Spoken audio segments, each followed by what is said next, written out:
kereta api merupakan alat transportasi rel, terdiri dari serangkaian kendaraan yang ditarik sepanjang jalur rel, bertujuan untuk mengangkut kargo atau penumpang. Sebagai penggerak, disediakan sebuah lokomotif yang terpisah atau motor individu dalam beberapa unit.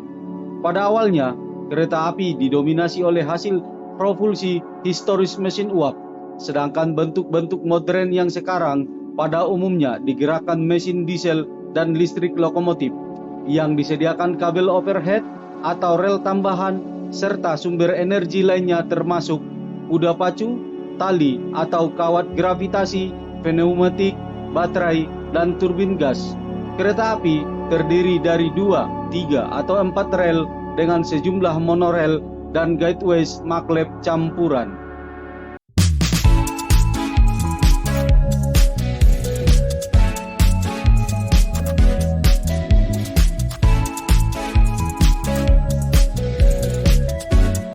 Bertemu lagi di BGA Channel yang mungkin bisa menambah wawasan dan informasi yang belum kalian ketahui. Pada video kali ini, kita akan membahas tentang sejarah kereta api di Indonesia.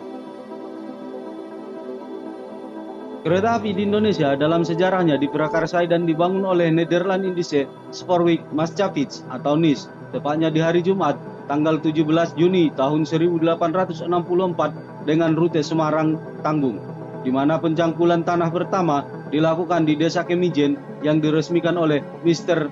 LAJW Baron Slot Pandewele. Akan tetapi, jalur ini dibuka 3 tahun berikutnya pada tanggal 10 Agustus 1869 hingga tahun 1873 di 3 kota Jawa Tengah, yaitu Semarang, Solo, dan Yogyakarta. Bersamaan pada tahun tersebut, di kota Batavia, lahirlah yang namanya angkutan tram oleh perusahaan Batavia C Tramweg Maatschappij atau BTM yang berpusat di Kota Tua Jakarta, daerah perkantoran pemerintahan Belanda di Batavia. Uniknya, tram ini ditarik oleh berupa kuda dengan lebar sepur 1188 mm. Pada awalnya, kereta api di Indonesia dikelola oleh perusahaan-perusahaan swasta dari Belanda. Akan tetapi, karena tidak adanya kontribusi dan keuntungan bagi perusahaan angkutan Belanda atau NIS, maka Departemen Urusan Koloni pun mendirikan operator kereta api bernama Staatspoorwegen, melayani rute dari Buitenjok hingga Surabaya, yang mana jalur pertama di Surabaya dibuka pada tanggal 16 Mei 1878 dan terhubung tahun 1894 dan ditandai dengan dibukanya stasiun pertama pusat Surabaya bernama Stasiun Surabaya atau yang lebih dikenal dengan Stasiun Semut. Dari keberhasilan tersebut, maka mulailah NIS membangun rel ke Ambarawa dan beberapa jalur negara melalui pegunungan selatan Jawa, daerah dataran wilayah utara Jawa yang pada akhirnya menghubungkan Anyer lintas barat menuju Banyuwangi lintas timur dengan alasan percepatan pembangunan strategis.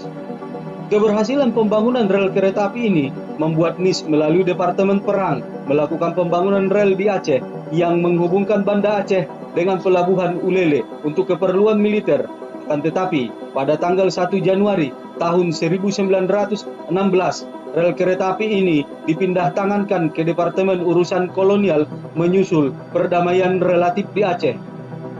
NIS melalui urusan koloni melebarkan sayapnya ke daerah lain seperti jalur kereta api di Sumatera Barat yang dibangun dari tahun 1891 sampai 1894. Di Sumatera Selatan tahun 1914 sampai 1932.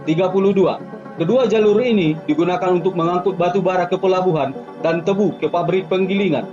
Sedangkan di Sumatera Utara ada perusahaan kereta api bernama Delhi Spoorwegmaatschappij khusus mengangkut karet dan tembakau di daerah Delhi.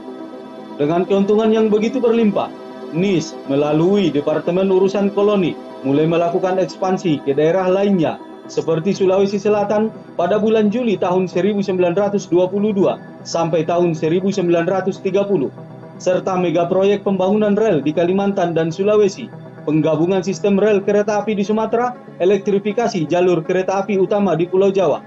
Tapi semua gagal disebabkan biaya yang lebih tinggi sehingga kekosongan kas yang mengakibatkan depresi besar.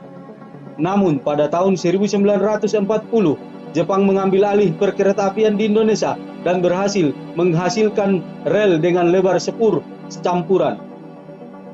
Pasca proklamasi kemerdekaan Indonesia dibacakan, para pegawai perusahaan kereta api yang tergabung dalam Angkatan Muda Kereta Api atau AMKA mengambil alih kekuasaan perkeretaapian dari Jepang. Pada tanggal 28 September 1945, dibentuk Jawatan Kereta Api Republik Indonesia atau DKRI sebagai operator kereta api untuk wilayah Republik Indonesia saat itu, melalui pernyataan sikap yang dibacakan oleh Ismangil beserta anggota AMKA lainnya dan merupakan hari lahirnya kereta api Indonesia. Sedangkan dari pihak Belanda sendiri membentuk konsorsium perusahaan kereta api pemerintah swasta dengan nama Stadspoorwegen Verenigde Spoorwegbedrijf atau SSVS. Pada tanggal 1 Januari 1950, DKRI dan SSVS resmi dilebur menjadi Jawatan Kereta Api atau DKA dan berubah menjadi Perusahaan Negara Kereta Api atau PNKA. Pada tanggal 15 September 1971 berubah menjadi Perusahaan Umum Kereta Api atau PERUMKA. Namun, pada tanggal 1 Juni 1999, PERUMKA berganti nama menjadi PT Kereta Api atau Persero. Tepatnya di bulan Mei tahun 2010 berubah menjadi PT Kereta Api Indonesia Persero atau PT KAI. Tanggal 12 Agustus tahun 2008, PT KAI melakukan pemisahan divisi Angkutan Perkotaan Jabotabek menjadi PT KAI Komuter Jabodetabek atau KCJ dan tahun 2017 menjadi PT Kereta Komuter Indonesia khusus mengelola kereta api daerah Jabodetabek.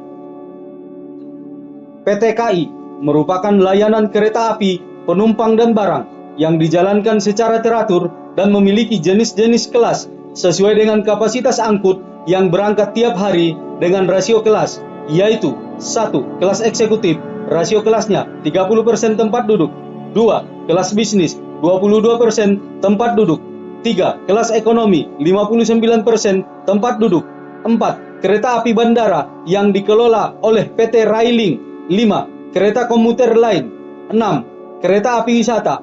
7. Kereta barang yang terdiri dari kereta api barang seperti peti kemas, kereta barang semen, kereta api pupuk, kereta barang ekspres, dan kereta api bahan bakar minyak. PT KAI mempunyai armada sebanyak 420 unit lokomotif, 578 unit KRL, 121 unit KRD, 1.607 unit kereta penumpang, dan 6.782 unit gerbong. Lokomotif diesel elektrik dibuat di Amerika Serikat. Untuk diesel hidraulis kebanyakan di Jerman, sedangkan unit listrik didominasi oleh Jepang. Itulah beberapa fakta tentang sejarah kereta api di Indonesia. Terima kasih telah menonton video kami hari ini.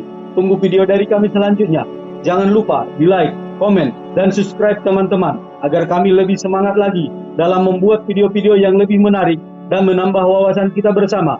Pantangin terus BJ Channel. Sampai ketemu di video selanjutnya.